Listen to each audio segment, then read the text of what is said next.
Hello, good morning, student. English medium, subject EVS, standard 5th, chapter number 21, like father and like daughter, session 1. Hachi, Asima was sitting near the window and reading. It was windy and there was a lot of dust in the air. Suddenly, Asima sneezed loudly. Hachi, यानी कि असीमा एक window के पास में बैठे बैठे reading कर रही थी, तो वहाँ से ज़ोर से हवा का मूवमेंट हुआ और लॉस्ट ऑफ पार्टिकल जो डस्ट था वो एयर के अंदर था और असीमा को ज़ोर से लाउडली छींक आने लगी। ठीक है। Asima's parent were sorting out a vegetable in the kitchen. Asima के जो पेरेंट्स थे वो वेजिटेबल्स को क्या कर रहे थे, सॉर्टिंग कर रहे थे किचन में। Her mother said sneeze just like do.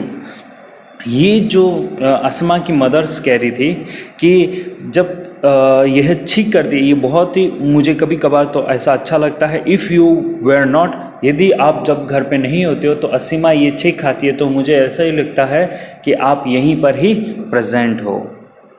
Who is the aunt?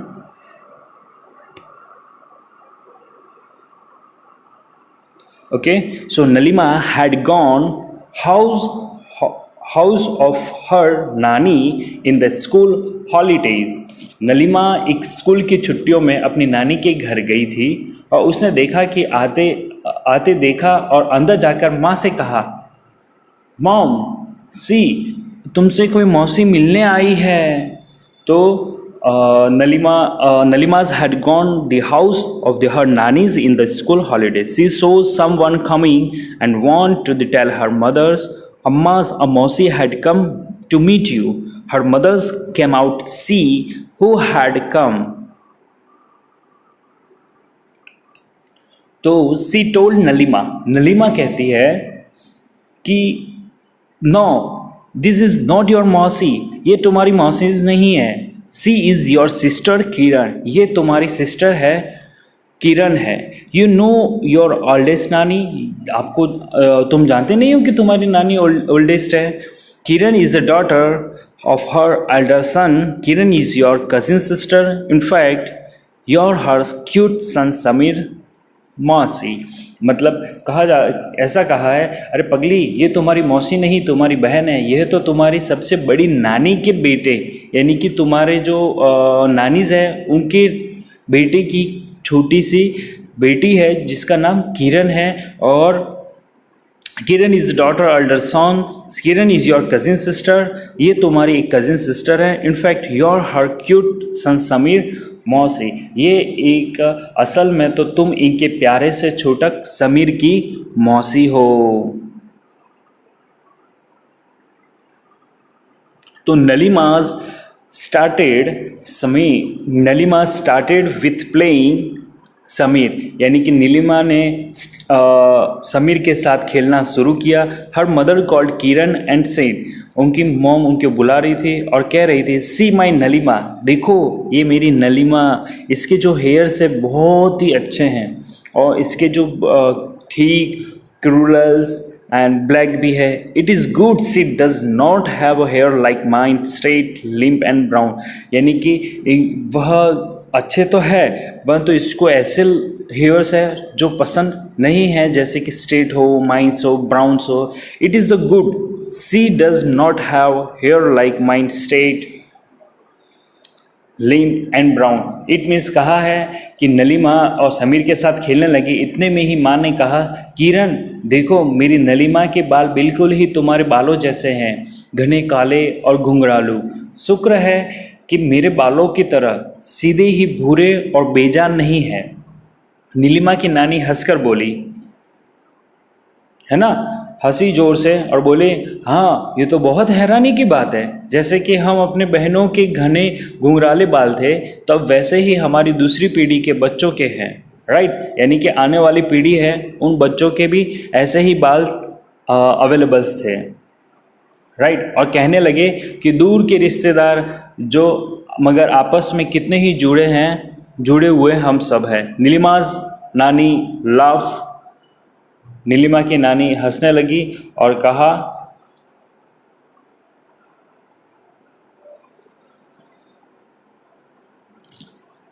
Nilima की नानी हंसने लगी और कहा, yes, isn't strange, we are sister thick yearly hair and now our second generation is similar hair. यानी कि जो आने वाली जनरेशन है उनके hair most of liquidly and similar ही ऐसे ही होते हैं। Neelima's was listening to all this. Neelima ने ये सब कुछ सुना। सी थॉट, उन्होंने अपने विचारों से कहा कि we are called distant relatives but how closely related we are mainly veg.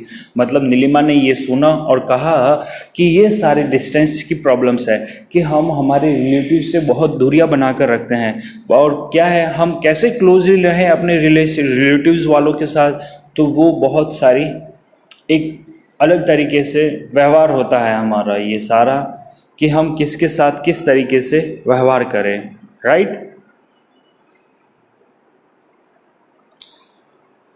फिर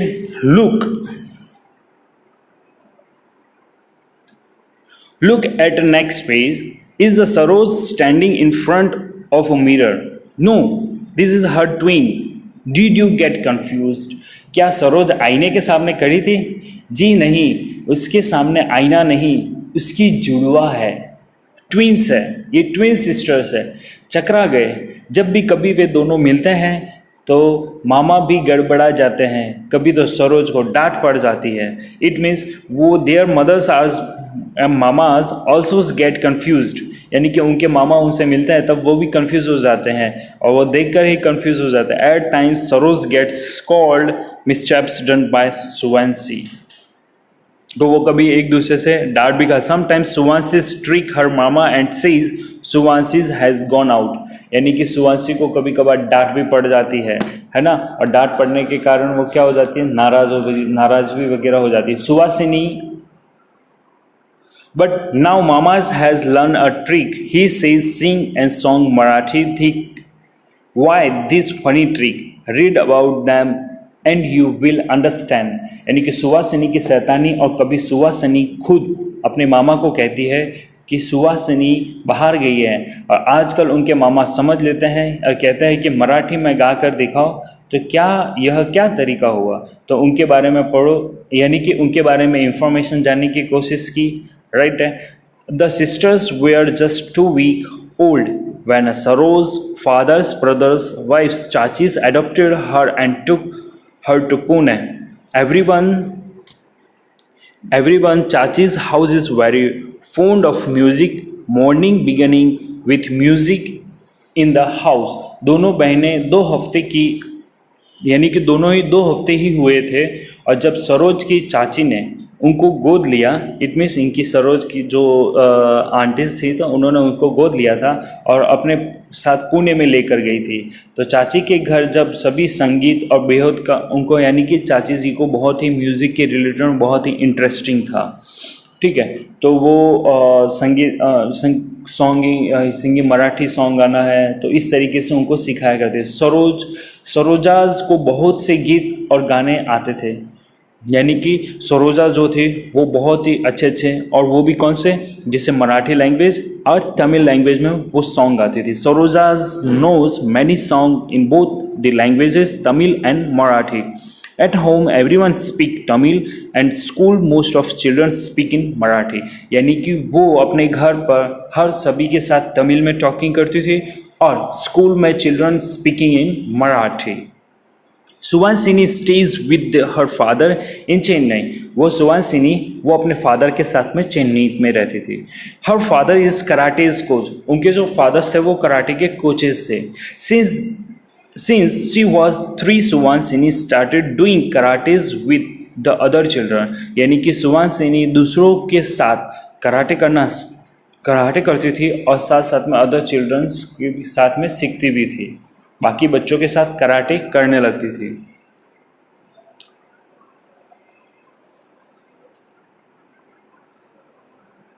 तो सुवांशिनी चेन्नई से अपने मामा के साथ उनकी पहचान का तरीका बढ़ा।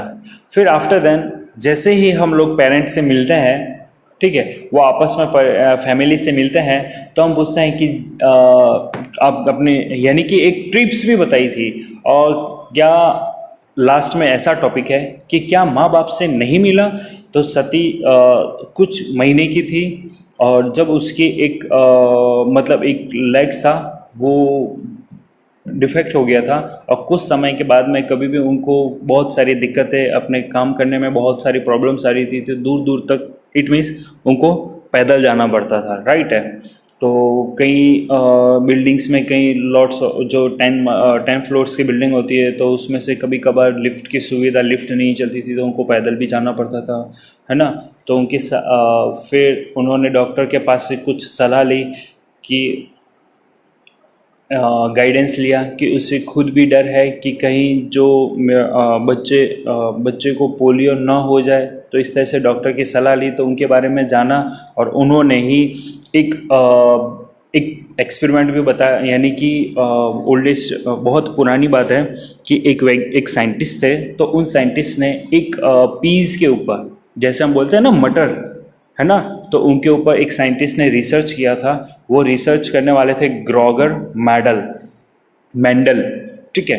ग्रॉगर मेंडल ने एक डिस्कवरीज की थी जो मटर्स के पीस के ऊपर उन्होंने डिस्कवरीज की थी कि हम और प्लांट्स के ऊपर, यानी कि पीस के प्लांट्स के ऊपर उन्होंने कुछ डिस्कवरीज करने के बाद में उन्होंने कुछ अपनी प्रॉपर्टीज़ उस मेंडल प्रॉपर्टीज़ के ऊपर से उन्होंने कुछ अलग अलग तरीके से, यानी कि जो प्लांट्स है उन प्लांट्स के जो सीड्स पार्टिकल्स होते हैं उनके बारे में इंफॉर्मेशन दी, ठीक है। और ये सारे अलग अलग प्लांट्स कैसे होते हैं, कुछ प्लांट्स होते हैं जो डिफरेंट होते हैं और कुछ प्लांट्स ऐसे होते हैं जो सारे डिफरेंट होते हैं। इट मीन्स एक ये डिस्कवरी की थी जो ग्रॉगर मेंडल थे, उन ग्रॉगर मेंडल ने ये सारी चीज़ें बताई कि मेंडल के जो मेंडल्स ने प्लांट्स एक्सपेरिमेंट किया था उसमें क्या फाइंड आउट हुआ था। तो ऐसा बोला कि पीस के जो प्लांट्स थे उनके अंदर कुछ ऐसे गुण थे कि कुछ प्लांट्स तो सेम फॉर्म में मिले, यानी कि उन्होंने प्रोडक्शन किया और प्रोडक्शन करने के बाद में कुछ प्लांट्स तो फॉर्म में सेम प्रोडक्शन में मिले, बट कुछ ऐसे प्लांट्स थे जो क्या हुए, मतलब अलग तरीके से मिले। मतलब कहने का मतलब यही है कि उन्होंने फार्मिंग करने के बाद में कुछ प्लांट्स तो लंबे लंबे प्लांट्स हुए और कुछ प्लांट्स हुए जो स्मॉल पार्ट्स में रहे, ठीक है। बट यानी कि फार्मिंग करते तो हम एक जैसी ही फार्मिंग करते पूरे खेत में, राइट है। बट वहाँ पे प्लांट्स का जो प्रोडक्शन हुआ था वो डिफरेंट हुआ था और डिफरेंट होने के कारण उन्होंने एक ऐसा नियम बताया था कि कोई भी प्लांट्स होता है तो उस प्लांट्स में कोई लॉन्ग और डिफरेंट कह सकते हैं हम कि जो इस तरीके से डॉक्टर ने उनको एक्सप्लेन भी किया था और ये एग्ज़ाम में पूछा भी जाता है कि ये डिस्कवरीज करने वाले साइंटिस्ट कौन थे, ठीक है। और कुछ परिवार के हालात भी ऐसे होते हैं कि कुछ हालातों से उनसे निकलना पड़ता है।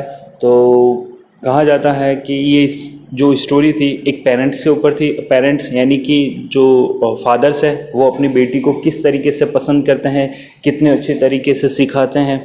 एक जो दोनों ही सेम यानी कि ट्विंस गर्ल्स होने के बावजूद भी उन्होंने क्या किया, दोनों को पहचान नहीं पा रहे थे तो दोनों में से क्या किया, दोनों को एक के मामा के घर भेज दिया और एक ने अपने फादर्स के साथ चेन्नई में कराटे सीखे और दूसरे ने मामा के साथ वहाँ पे रह के तमिल और मराठी में सिंगिंग और सॉन्गिंग के रीडिंग, उनको लैंग्वेज के बारे में बहुत ही नॉलेजेबल हुआ था, राइट। तो और holidays father daughter started practising in the morning, यानी कि मॉर्निंग के टाइम से वो लोग फादर्स और डॉटर ये प्रैक्टिस करते थे। सरोजा एंड सुवांशीज लाइक बट और ऑल्सो क्वाइट डिफरेंट, यानी कि ये दोनों क्या थे, एक तरीके से देखा जाए सरोजा एंड सुवांशी दोनों ही सेम थे, दोनों को बहुत पसंद करते थे, बट दोनों ही क्या हो गए थे, quite different. Thank you students.